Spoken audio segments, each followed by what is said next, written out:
你好，我叫 Brandon，我會同你講一個我同主嘅相遇經歷。我唔知係咪一個夢，我唔知係咪靈魂出竅嘅經歷。我只知道呢件事改變咗我嘅一生。咁我就直接講啦，我會同你講發生咗咩事。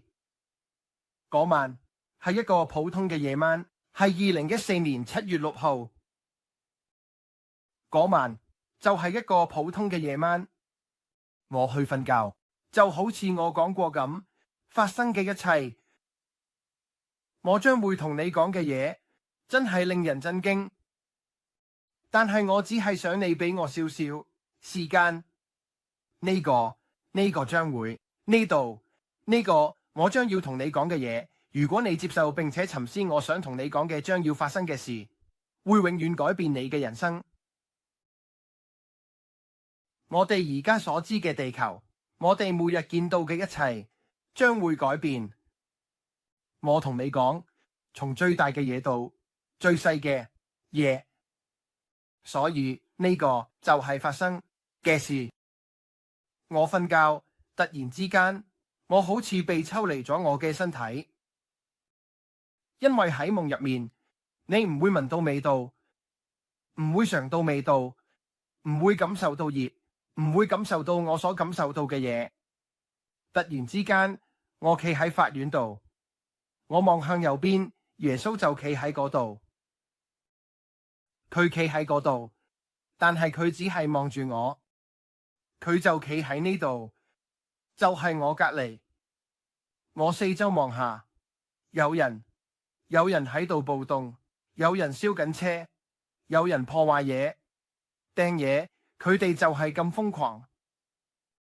我被我所見到嘅嘢嚇親，因為我聞到煙味，我聞到火燒味，我見到法院着火，我見到到處都係一片混亂。有個女士跑過嚟，我問佢發生咩事，佢話：你唔知咩？你冇見到咩？所有基督徒都唔見咗，所有基督徒都唔見咗。我問佢哋去咗邊？發生咩事？他說外星人來了，把他們帶走了。佢話外星人攞走咗佢哋。突然之間，我抬頭望上去，見到上面有閃電喺天空中四處閃爍，睇落好似有場大風暴，但係冇落雨，乜嘢都冇發生。我只係見到閃電喺天空中閃爍，好似雲層同埋一切嘢都喺度喐動。嗰啲雲層好活躍，就好似周，好似一場變風暴。但係之後我行上去，望住呢個我喺嘅小鎮，望住啲人，正如我所講，我見到好多建築物入面着火，成個鎮好多建築物都着火。我要把這些都說出來。好多建築物都着火，正如我所講，所有人都喺度搶掠、偷嘢，佢哋就好似冇神一樣行事。我想喺呢度插一句，第一次我之前同其他人講過，我會再講一次。每一個信徒，每一個人醒嚟都有一種佢哋唔知自己有嘅平安感。每個人都有一種平安感，即使係最大嘅罪人都唔知道，但佢哋都有一種平安感。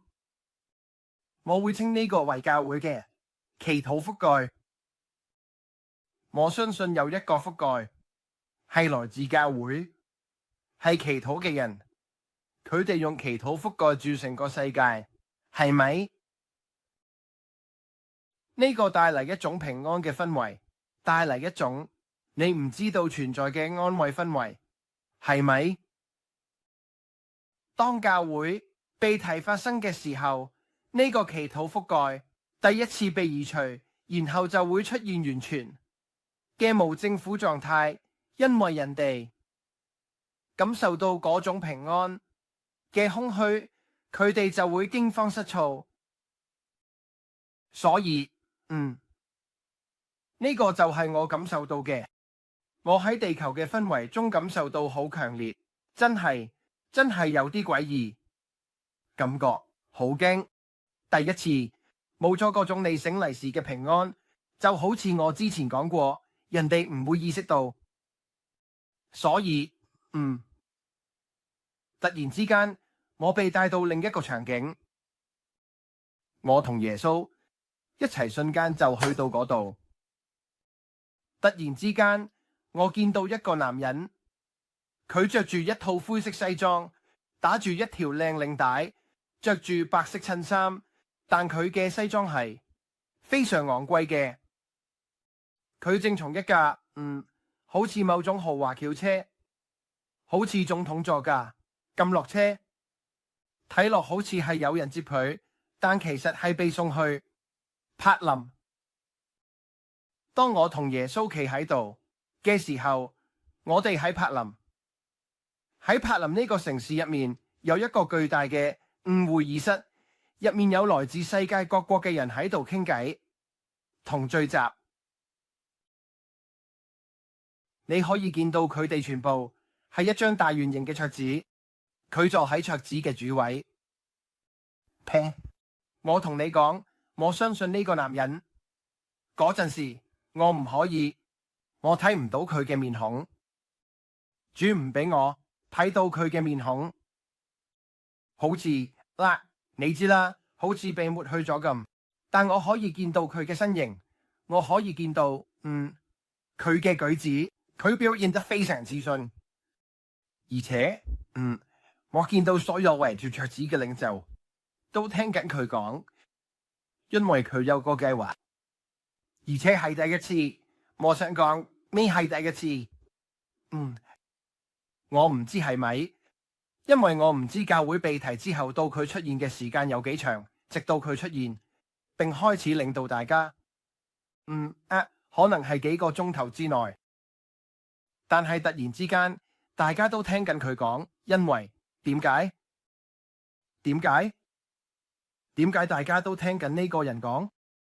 因為他有一種他們熟悉的自信與平和的感覺，那種教會曾經擁有的感覺，但是他們感覺到當教會在這裏的時候，那種祈禱的庇護，佢有嗰種平靜嘅感覺，佢有嗰種，佢每次講嘢嘅時候都帶嚟一種平靜俾大家，而且呢種平靜俾咗你一種自信，你就想聽佢講。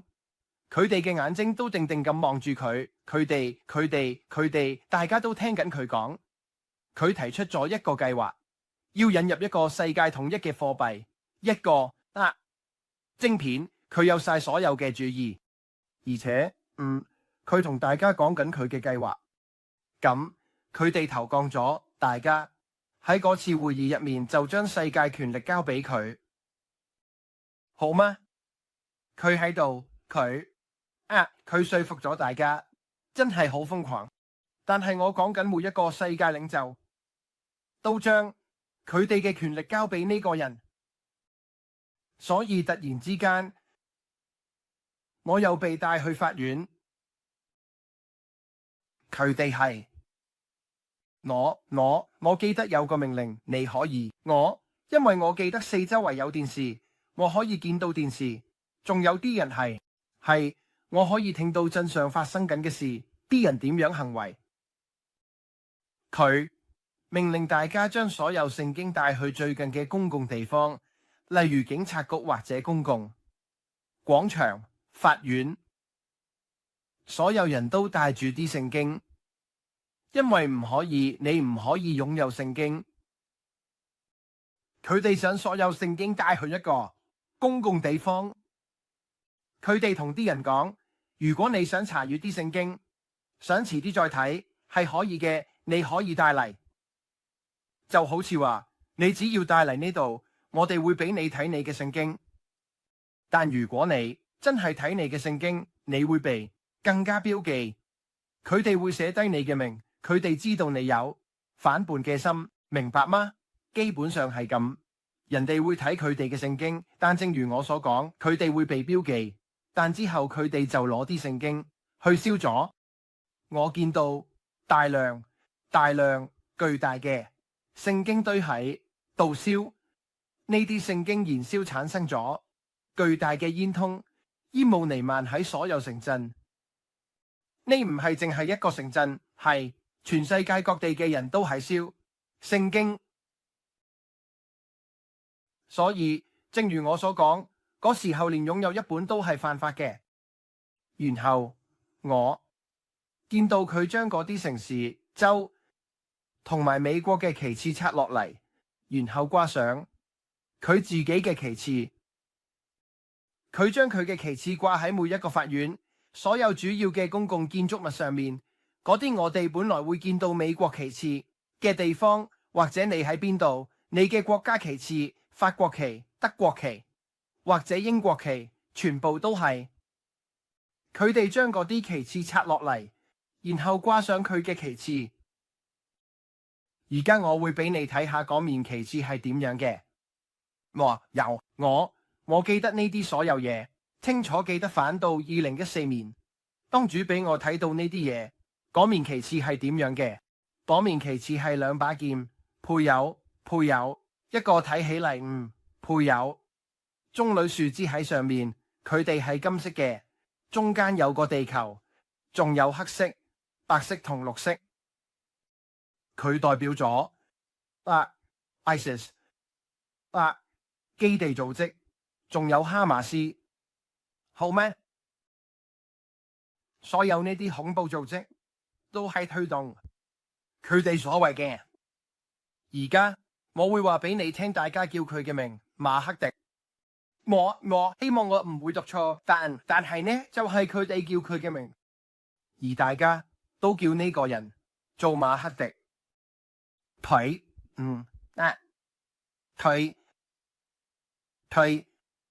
而家每次你見到佢，我唔想喺度跳嚟跳去，但係佢哋舉起旗幟，就好似我講咁，係向佢致敬。馬克迪將佢帶入權力。而家我見到公共廣場上有大大嘅電影屏幕，巨大嘅電影屏幕，好似一座好大嘅建築物咁大，似乎。但係喺星期五，大家都着住白色嘅衣服。佢哋着住好似白色嘅袍子，係法律規定嘅。你去到嗰度，星期五，佢哋排隊，所有人都排喺隊入面。佢哋喺星期五崇拜佢，係咪？有啲屏幕，有啲係現場播放，有啲係預先錄製嘅，因為你唔可以喺全世界嘅白天都崇拜。因為唔係每個地方都係白天，但係佢哋會被帶去，甚至我會俾你睇。我知，我之前喺一個之前嘅影片入面同你哋講過，如果你去睇我之前啲嘢，佢哋崇拜嘅地方係一個大嘅共濟會，廟宇係一個巨大嘅喺共濟會自由共濟會嘅廟宇。佢哋喺呢座建築物前面有巨大嘅白色屏幕，而呢度就係人哋喺星期五嚟崇拜敵基督嘅地方，係咪？佢哋排成單行，然後全部聚集喺呢啲田野入面。而家拍攝呢個田野，佢一直延伸到後面，然後圍住整個建築物，整座建築物。呢度就係所有大城鎮嘅市民嚟到呢度開始崇拜敵基督嘅地方。佢哋喺崇拜，我見過佢哋喺羅馬、梵蒂岡嗰度崇拜，所有嗰啲地方，嗰度有大型屏幕。喺歐洲，喺巴黎都有大型屏幕，到處都有，甚至喺嗰度女王伊麗莎白嗰度白金漢宮，佢哋有一個巨大嘅，佢哋喺嗰度有。我同你講，佢哋到處都有。而人哋被要求喺星期五崇拜，呢個有好多細節。咁而家我會轉去另一個方向，話俾你哋聽發生咩事。我被展示咗手印，我被展示咗係咩？我相信我唔係話係 Neuralink，但我話係一種Neuralink Elon Musk 喺做嘅嘢。我唔係話係嗰個，但係嗰種技術，佢好細，佢係，但係發生嘅係，佢哋會注射喺你嘅手或者注射喺你嘅額頭。我見到，所有嘅小朋友而家，我想清楚咁講，所有小朋友喺教會被提嘅時候都被帶走，直到我相信係15或者16歲。我唔係好確定嗰個年齡，因為我冇聽到或者聽到有人講嗰啲小朋友嘅年齡範圍。但係所有小朋友直到達到責任年齡都唔見咗，係咪？而家人哋喺大災難期間仲會生小朋友，生活仲會繼續。有7年嘅大災難，3年唔係好大嘅災難，然後3年半唔係好大嘅災難，然後3年半嘅大災難，係咪？但係人哋仲會生小朋友，仲會有家庭，係咪？喺大災難期間，所以如果佢哋喺大災難期間生咗小朋友，佢哋仲喺度，嗰啲小朋友仲喺度，係咪？所以呢個係我想同你哋講嘅。記住，聖經話嗰啲喺嗰啲日子餵奶同有小朋友嘅人有禍。聖經入面都有講到呢啲，但係人哋仲係會生小朋友，係咪？所以我想你明白呢點，因為我唔想有任何混亂。話咁點解仲有小朋友喺度？或者無論點都好，為咗我將要同你講嘅嘢，係咪？現在我要去，主向我顯示了這個。我見到好多基督徒，好嗎？他哋好憤怒，因為佢哋被遺棄。而家我聽到主話，佢哋唔開心，因為佢哋傳講一個不冷不熱嘅福音。佢哋傳講一個軟弱稀釋嘅恩典信息，話佢哋可以隨心所欲咁生活。好多人活喺罪中，仲可以上天堂。佢哋覺得一切都冇問題，佢哋可以，你知啦，我可以，我活得好似世界一樣，但我仍然可以趕上教會嘅被提。發生咗咩事呢？就係有啲牧師傳講妥協、不冷不熱嘅福音，結果佢哋被遺棄，仲留喺大災難期間。而嗰啲會眾成員因為佢哋被傳講嘅福音而非常憤怒，甚至準備殺死嗰啲傳道人。佢哋真係，我講緊係非常憤怒。我見到啲我識嘅人喺大災難期間被遺棄，佢哋以為自己會被提。我識呢啲人，因為我喺一間大教會工作過，認識佢哋。而佢哋呢啲人當中有啲係主要嘅捐獻者。當佢被遺棄時，我見到一位女士特別地向主比中指，因為佢喺大災難期間被遺棄，佢喺度鬧人，行為瘋狂。因為佢被遺棄，佢好嬲，因為佢覺得自己應該被提，但佢嘅心明顯充滿毒素。佢係惡毒嘅。我話俾你聽，我見到呢個女人一旦受印被發放，佢係第一批去接受受印嘅人。我記得見過呢個情景，但係有啲牧師同傳道人，我親眼見過，依家仲喺電視上，每星期見到佢哋被遺棄，而嗰啲會眾準備要懲罰佢哋。我意思係呢件事係咁嚴重，人哋好唔開心。呢啲牧師係 TBN， 仲有啲而家喺 Daystar， 就好似我講過，佢哋有啲每日都出現。我話俾你聽，係時候真係要留意你聽緊邊個講嘢。呢個係一個非常非常嚴肅嘅時刻。係時候要令你嘅燈充滿油，就好似聖經所講嘅咁。會有軛，有10個童女，5個佢哋嘅燈充滿油，5個冇等新郎嚟接佢哋嘅燈就冇油。係時候要為耶穌燃起熱情，行一條從未有過嘅堅定不移嘅路。係時候要拋棄世俗嘅嘢，拋棄所有嗰啲垃圾。係我哋會跌倒，但係我哋會再企返起身。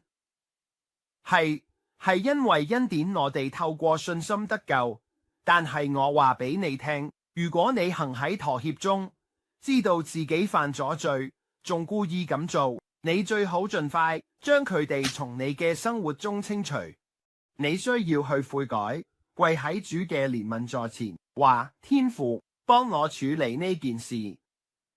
佢會幫你，佢會用羔羊嘅血同你嘅見證之言洗淨你。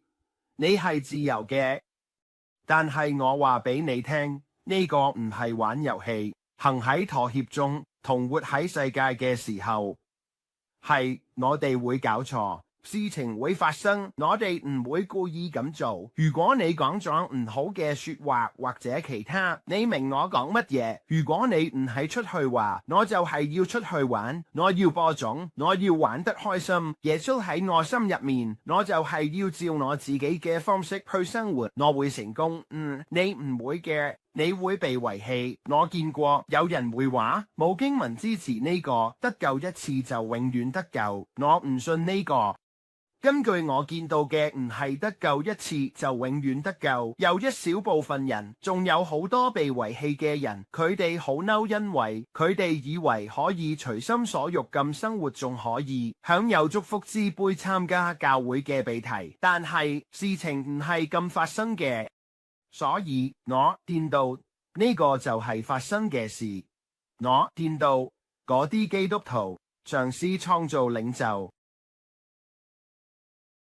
佢哋好似佢哋嘗試建立殖民地，好似細小嘅群體嘅人，然後佢哋逃去山上，係咪？佢哋逃去山丘，佢哋逃去佢哋可以避開嘅地方，佢哋攞到咩就攞咩，然後就上山去躲避，係咪？真係有成千上萬嘅人嘗試逃走，因為佢哋唔想，因為佢哋知道將會發生咩事，佢哋知道關於聖經嘅事，佢哋對發生緊嘅事有啲感覺，但佢哋只係妥協咁生活，係咪？所以我而家會去嗰度，我會同你講佢哋點樣生活。我可以告訴你呢樣嘢，佢哋喺山邊挖咗啲窿，好大嘅窿喺山邊，睇落好似西湖嚟喎。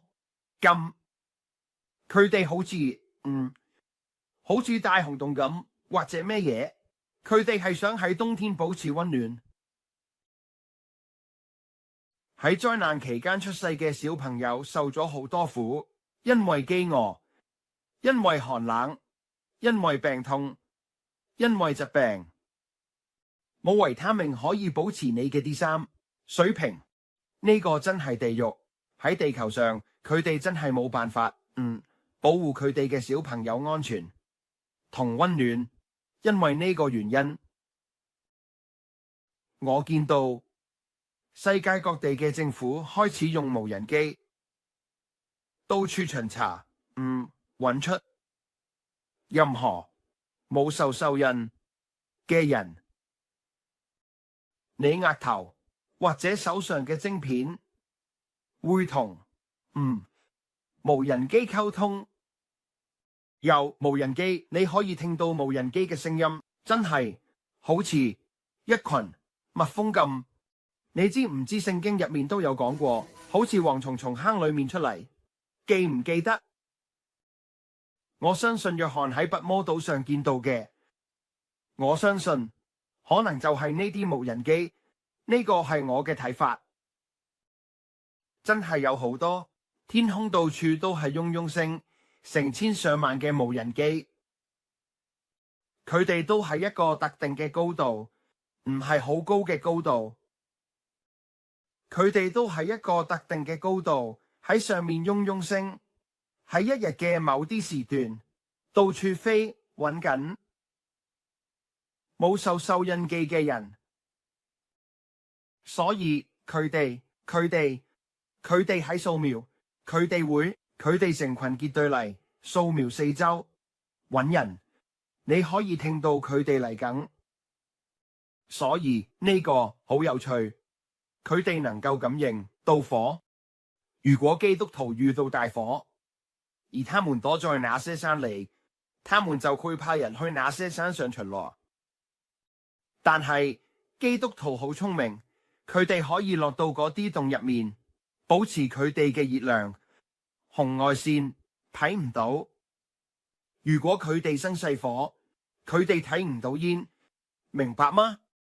所以，但係如果佢哋聽到槍聲或者任何殺野生動物嘅聲音，嗰啲無人機可以喺好遠嘅地方聽到，然後會飛去嗰個聲音嘅地方。所以你唔可以用大聲嘅槍械去打獵，例如鹿、麋鹿或者牛，明白嗎？所以佢哋餓到唔掂，會試圖捉魚，搵到乜就食乜，但係佢哋要生好細嘅火去煮嗰啲食物，明白嗎？因為你嘅物資用晒，試下7年，呢唔係淨係幾個星期，唔用電網生活，呢係幾年7年嘅地獄。佢哋可以話其實只係3年半，唔係嗰3年甚至3年半都係好差，進入最後3年半嘅大災難。我意思係講真，全部都係唔好。所以我被展示咗，呢個係我覺得有趣嘅地方。好似我講過，佢哋喺戰壕入面，我可以見到佢哋。好啦，依家我會去另一個場景。耶穌同我去咗呢個地方，我感受到我哋去咗不一聲。我睇到基督徒喺度跑，嘗試由一個地方去另一個地方。佢哋喺夜晚黑暗中旅行。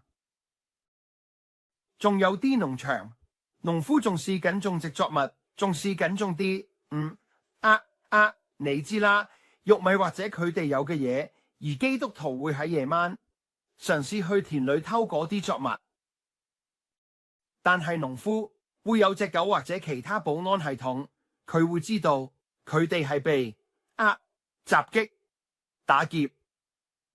佢哋會出去嗰度，正如我所講，佢哋會嘗試偷嗰啲作物。如果農夫想做好人，冇報告佢見到嘅嘢，或者冇打電話俾當局，佢會因為冇講而受到懲罰。而且你知道，好多人話咁佢哋會喺美國收走所有槍，唔係，我仲見到農夫仲有槍。而家喺嗰個時候，我冇見到鎮上每個人都有槍，明白嗎？或者其他嘢，但係我見到農夫同其他嘢仲有嗰啲，我聽到啲狗叫，我聽到啲狗吠，啲基督徒盡快咁跑，嗰啲仲留低嘅，嗰啲唔想攞印記嘅，盡快咁跑去攞晒啲粟米或者蔬菜或者佢哋喺農場揾到嘅嘢，雞或者其他嘢，試圖偷走佢哋，試圖攞食物。所以每當農夫會打電話或者任何人見到呢啲人跑緊，會喺夜晚打電話試圖攞呢啲食物，我見到佢哋喺路上放置障礙物，巨大嘅路障，基督徒會放啲嘢去刺穿呢啲人嘅車胎，係咪？而家我會話你知發生咩事。佢哋係黑色悍馬車，大藍色燈，我見到呢啲巨大嘅好似軍用坦克車，入面啲人着住全黑嘅裝束，面上有黑色盾牌，你係睇唔到佢哋嘅面孔，係咪？但係佢哋着住呢啲黑色裝束，佢哋會駕駛呢啲似悍馬車嘅車，入面有藍色燈，係咪？就好似佢哋好似幾乎好似黑光，係咪？喺夜晚呢啲悍馬車入面，我記得佢哋飄出嚟，基督徒就盡快咁跑，想逃離佢哋，而嗰啲人就從車入面跳出嚟，攞住啲我從未見過嘅槍。我同人講過呢件事，佢哋話呢啲嘢真係存在，有原型，呢啲嘢真係存在。但係佢哋扣咗扳機，就好似一陣脈衝咁，就好似係咁一種鎮壓暴動嘅工具。佢哋可以令你無意識咁暈咗幾分鐘，只要將嗰樣嘢指向佢哋想要嘅方向。一旦嗰道光束唔知係咩嘢打中咗嗰個人同嗰個個體，佢哋被打暈咗，所以冇得走。呢啲裝置裝喺悍馬車上，裝喺人身上，佢哋就會掃描嗰啲跑緊嘅人，嗰啲人就會倒下，好似暈咗咁。但係無論嗰樣嘢係點樣做，佢冇殺死佢哋，淨係令佢哋暈咗。然後嗰啲人會行埋去佢哋面前，話俾佢哋聽：你要接受呢個印記，唔係就會斬你個頭。我見到一個女人同佢喺災難期間出世嘅2個小朋友，同佢老公一齊企喺度。佢哋同嗰位媽媽講：如果你唔接受印記，啲小朋友都唔接受印記，我哋就會斬嗰啲小朋友個頭。好似任何一個好媽媽會講，佢真係嚇親，唔好斬我啲小朋友個頭。我會接受呢個印記。我見到佢就喺我面前接受咗嗰個獸嘅印記，啲小朋友都接受咗嗰個獸嘅印記。但係嗰位爸爸話：我永遠都唔會接受嗰個獸嘅印記。我見到嗰啲人攞住佢個頭拎出嚟，佢哋有把劍，一把好大嘅劍。佢哋就喺我面前斬咗佢個頭。我見到佢個頭喺我腳前滾過。佢哋睇唔到我，亦睇唔到耶穌。呢樣嘢好有趣，成個過程耶穌從來唔需要用口同我講嘢。我可以聽到佢講緊咩？透過佢嘅思想，而佢可以透過我嘅思想聽到我講咩？我就知道我哋係咩。好似我離開咗自己嘅身體，我唔知發生嘅事真係好離譜。但係我見到啲血，我可以聞到嗰個男人被斬頭嘅血腥味，就喺我面前。而啲小朋友同媽媽冇任何表情。嗰個晶片令你冇動作，完全冇情感，你變得好似喪屍咁，令你嘅思想即時變得好似喪屍，就好似咩都冇喺度。啲小朋友冇喊，或者冇任何反應，因為佢哋嘅爸爸啱啱俾人斬咗頭，而太太亦都冇表現出佢在乎，佢好似佢唔喺度咁。好啦，所以佢死咗，太太同小朋友冇事，佢哋而家有嗰個晶片，但係因為發生嘅事，佢哋永遠被詛咒落地獄。而家啲小朋友永遠被詛咒落地獄。我唔信，冇可能。在我心裏，我只想這麼做。我要說的是，啲小朋友冇得揀，佢哋係被逼嘅。呢件事係強加喺佢哋身上，而且上帝係一個仁慈嘅上帝。當涉及到小朋友嘅時候，所以唔好。我唔會坐喺度同你哋進行神學辯論，我只係同你講，啲小朋友冇揀去接受呢件事，係強加喺佢哋身上。所以我只係知道上帝係一個仁慈嘅上帝。你知唔知我唔係？我唔知道佢哋靈魂嘅狀況，我唔知道呢啲。我知道聖經講咩，任何人接受咗呢個印記就會落地獄，永遠燒。但如果係強加喺你身上，你冇接受佢，你係要真係接受呢個，明唔明？所以我就係咁放低呢個話題，你想點樣處理就點樣處理，但唔好喺評論度批評我。好啦，所以現在我要去做這個。我見到每一個城鎮喺主要公路或者入城嘅路上都有路障，好似檢查站咁，所有人都要經過先可以入或者出嗰個城鎮。而你唯一可以進入嗰啲大城市或者城鎮嘅方法就係靠獸印，佢哋會掃描你嘅手或者額頭。要入去嗰度攞物資，例如雜貨、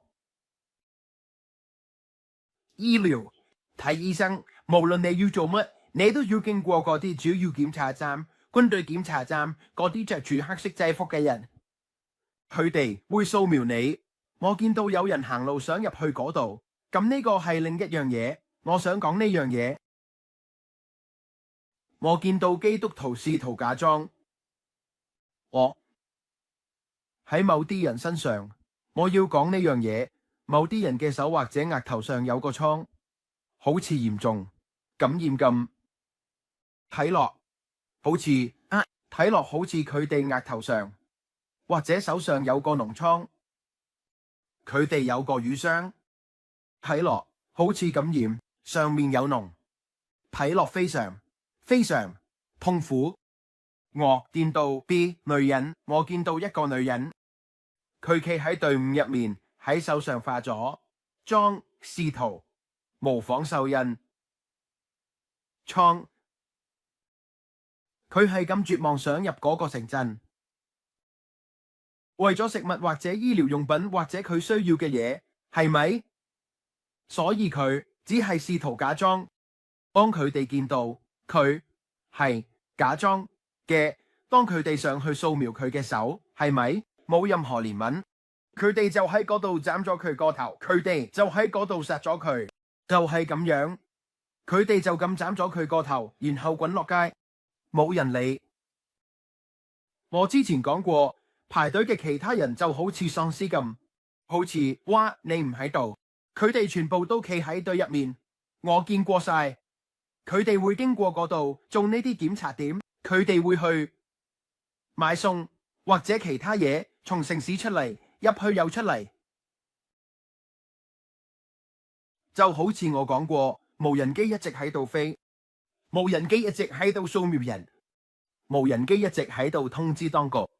如果你喺度開槍或者其他嘢，試圖揾食物或者捉兔仔或者其他嘢，試圖生存落去，你知啦，就好似我講過拋農夫嘅嘢，我見過，就好似我講過，我見過一個男人，我見到一個男人喺度割草，面無表情，佢喺度割草，但佢已經唔喺度。見到呢啲人真係好奇怪，佢哋攞咗獸印，佢哋就好似佢哋已經被抹去咗，真係，佢哋就係咁，佢喺度割草，但係冇表情。然後我見到一個男人試圖自殺，試圖跳落橋，但無論佢做咩，呢樣嘢令佢心靈平靜，係嗰個晶片做嘅。佢發送咗一個信號去佢嘅腦袋，因為佢知道嗰種荷爾蒙或者嗰種思想模式，或者無論係咩，當你準備做呢啲事嘅時候，你嘅身體會產生。佢知道通過你嘅心跳率或者其他嘢去令你冷靜落嚟，所以佢企喺度準備跳落呢座大橋去結束自己。忽然之間，嗰個晶片令佢冷靜落嚟，佢退後一步，行反轉頭，然後佢就咁離開咗嗰度，所以根本冇辦法對自己做任何身體上嘅事。佢唔會俾你咁做呢樣嘢，或者呢個系統唔會俾你咁做。你已經冇自由意志。如果你試圖做任何愚蠢嘅事，好似暴動或者偷嘢，或者做任何類似嘅事，你嘅腦袋都唔會咁做。你剛才就在做這件事，佢令你感到平和，佢令你諗，好似喂，你知唔知？好似我唔知佢點做到，但我只係話俾你哋聽，呢係我見過最奇怪嘅嘢。所有攞咗嗰個嘢嘅人都發生咗。而家我被帶去以色列，我見到嗰個廟宇喺石柱入面，我見到即將建成嘅第三座廟宇，我見到佢好靚，嗰啲石柱、嗰啲雕刻全部都好靚，佢哋做得好靚，但係佢係建起嚟嘅。他有一件白色，他頭上的東西，我要講呢樣嘢，我個仔幫緊我，因為要記住好多嘢。但係佢有灰色胡椒喺佢嘅鬍鬚上，睇落好似時間過咗，但係佢嘅鬍鬚發生咗啲嘢，唔再係全黑色。之前睇落好似剃得好乾淨，但係唔係真係好長，好似而家咁。之前睇落真係好乾淨剃過嘅樣，以前如此，現在亦然。好似佢係厚咗，睇落好似有鹽同胡椒喺入面，喺佢嘅髮際線呢度都有。好，所以我相信係一個喺沙特阿拉伯嘅人喺佢呢邊。我相信我見到教宗。喺唔好掟蛋俾我，我只係講我覺得我見到嘅嘢。好，睇落好似教宗呢個人喺呢邊，因為佢着晒白色咁，佢頭上仲有個細細嘅嘢，所以你知啦。而呢個人喺呢邊係另一個靈性領袖，所以佢哋係，我相信嗰係挪亞，佢係一個人。我唔覺得有咩所謂，你哋想睇下？佢叫挪亞，但我相信佢喺佢呢邊。好，佢企喺度，佢哋有呢兩個人同佢哋都喺度傾偈，佢喺度講嘢。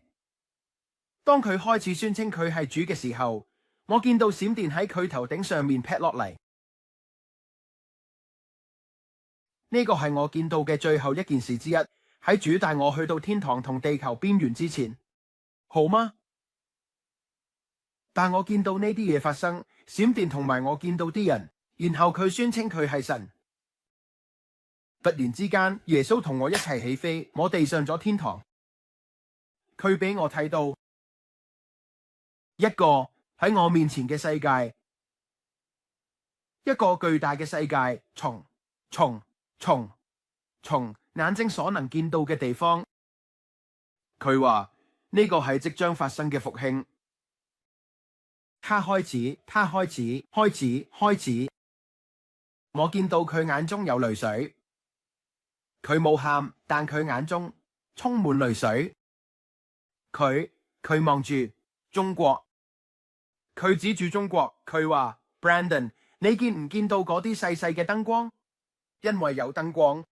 唔好意思，我唔想跳得太多，但係有燈光，佢哋遍布全球，遍布地圖上，有各種各樣嘅，好似細細嘅火炬，好似燈光。由美國開始，從東岸到西岸，嗰度都有燈光。喺歐洲有啲細細嘅燈光，有燈光，但係喺中國同亞洲各地有燈河。我可以見到韓國，我可以見到成個越南，所有嗰啲地方有燈光，但係有燈流。佢話你見唔見到嗰啲？佢話 Brandon， 嗰啲係我喺嗰度嘅地下教會。佢話我嘅福音令佢哋付出生命嘅代價，好多佢哋。佢話我嘅福音令佢哋付出代價。佢咁樣同我講，佢對喺亞洲發生嘅事好滿意，對嗰度發生嘅復興，佢開始為此流淚。我見到佢雙眼充滿淚水，因為發生嘅事，因為福音令佢哋付出代價，佢哋為基督嘅緣故殉道，佢哋殉道，為咗佢哋所信嘅，而佢哋冇放棄，所以佢話我想俾你睇一啲即將發生嘅事。我會同你講呢件事。佢咁樣同我講，佢話就喺我返嚟接教會升堅之前，佢話你會開始喺電視上聽到好多關於外星人嘅消息，你會開始見到更多。佢警告我，佢哋想稱為 UFO 接觸嘅光點同天空中嘅事物。佢話實際上會有一個巨大嘅欺騙。根據我嘅理解，我聽到嘅係似乎一個墮落嘅存在，假裝成為外星人接觸。呢個會係地球上嘅一個欺騙。好，所以我相信可能甚至會係人類形態，似乎會係一個外星人，似乎係一種邪靈實體。某啲事情發生，呢個會試圖欺騙好多關於基督發生咗咩事嘅人。你明我講咩嗎？某種外星人嘅嘢，好嗎？佢警告我話呢件事會喺佢嚟之前發生，所以佢同我講呢啲，佢俾我睇，佢話喺天堂嘅一邊，喺天堂牆壁嘅一邊有一個巨大嘅浪潮，嗰個浪潮已經去到一個臨界點。佢話你見唔見到嗰個浪潮？耶穌同我講，佢話你見唔見到嗰度嘅浪潮？我話是的，主。佢話嗰個係最後一次重大嘅傾注，將要淹沒全地，用我嘅榮耀再一次，一個巨大嘅推動，一個巨大嘅靈魂收割，係呢個世界從未見過嘅，將會再一次發生。在那巨大的浪潮後面，是駕着火焰戰車的天使。我可以見到佢哋遠至我眼睛所能見到嘅地方，就好似喺呢個浪潮後面。仲有禮物喺呢啲天使上面，每個天使都着住一樣嘅衣服。呢個我唔係經常見到，但佢哋有盔甲好似金色嘅，舊嘅，好似我中意，好似我想叫佢羅馬式，好似希臘人，好似係舊嘅，好似盔甲，好似你知唔知？好似騎士，就係咁，好似中世紀，但係好似騎士，但係好似係馬上比武，但佢哋着住嗰啲係全身都係，佢哋全部都有好型，好似厚實嘅嘢着住，佢哋全部喺佢哋火焰戰車後面都有禮物，係咪？我問主啊，嗰啲禮物係咩？佢話 Brandon， 嗰啲係末世嘅恩賜，係世界從未見過嘅嘢，係從未喺呢個地球上使用過嘅恩賜，好似重大嘅恩賜。佢話嗰啲天使會將呢啲帶俾我喺地球上嘅子女，為咗最後嘅收割。我哋即將見到呢個係我仲見到嘅嘢。我再望向右邊，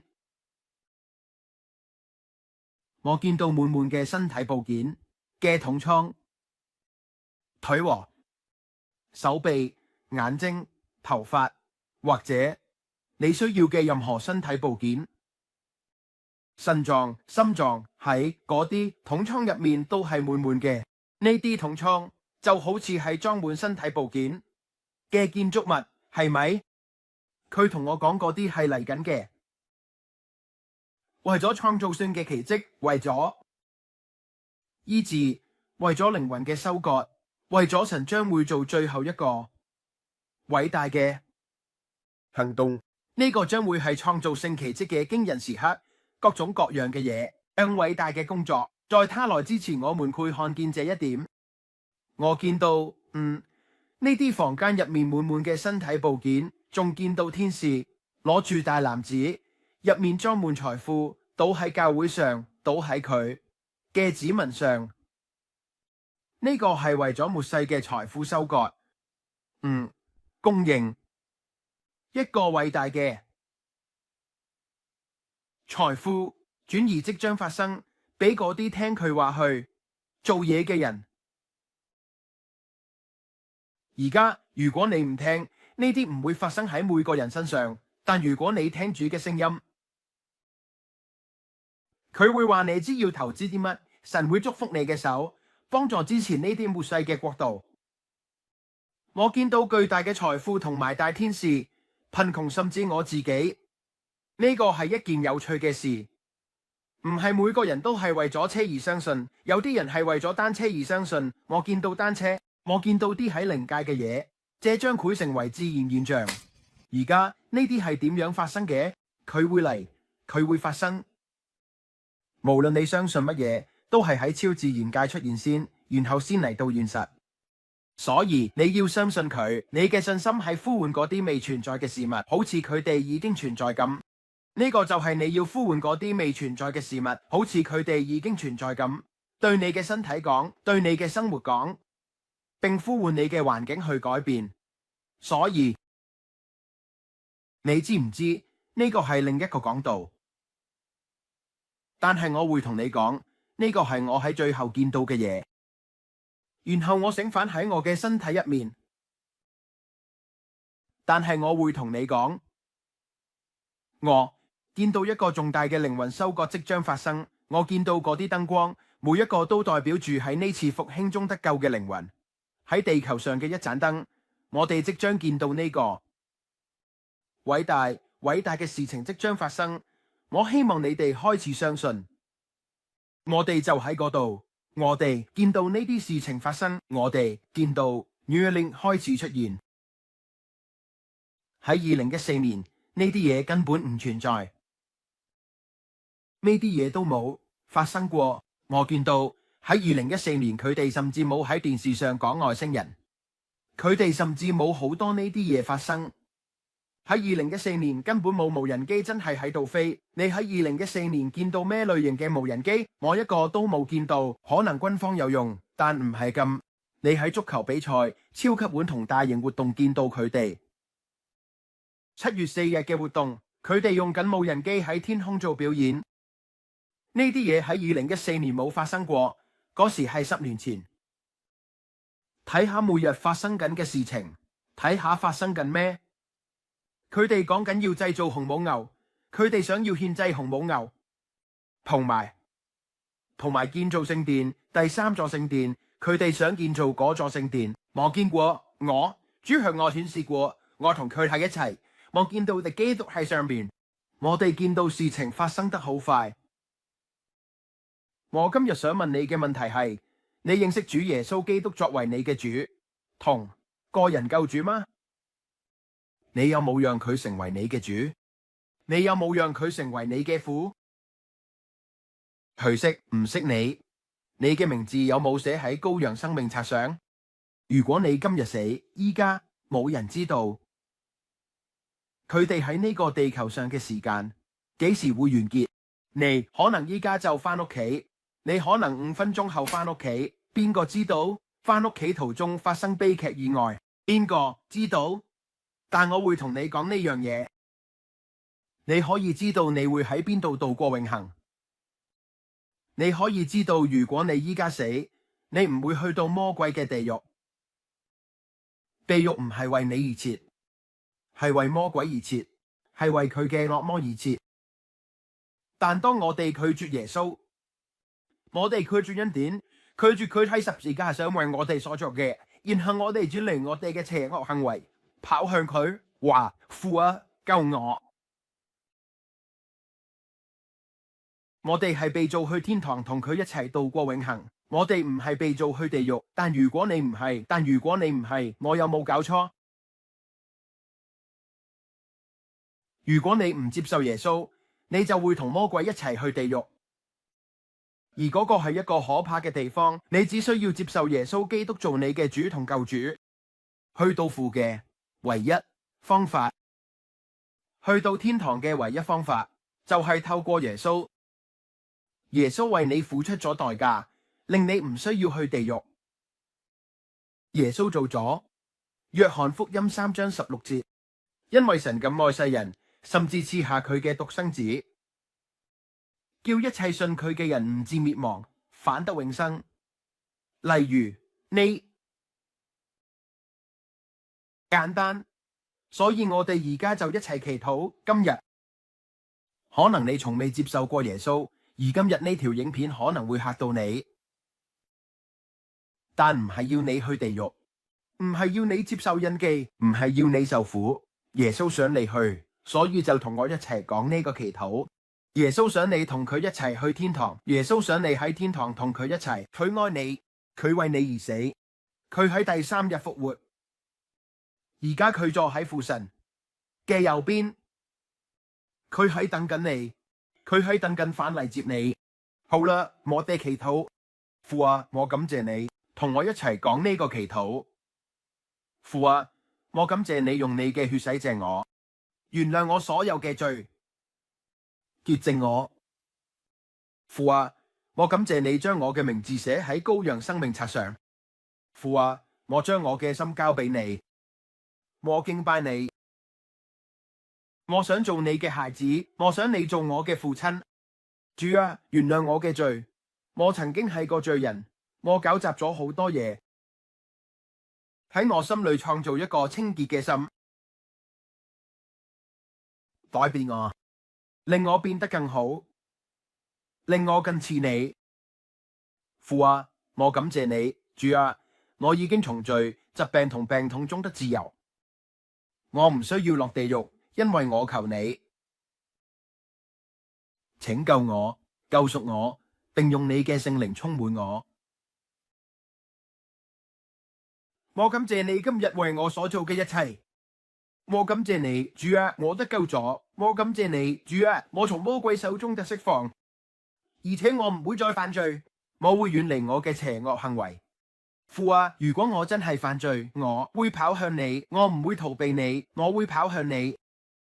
我求你，父啊，賜我恩典，幫助我度過呢一切。當我喺靈性、心智、情感上成長時，我會同你一齊成長。我會每日讀聖經同祈禱，尋求你，揾一間好嘅以聖經為基礎嘅教會去參加。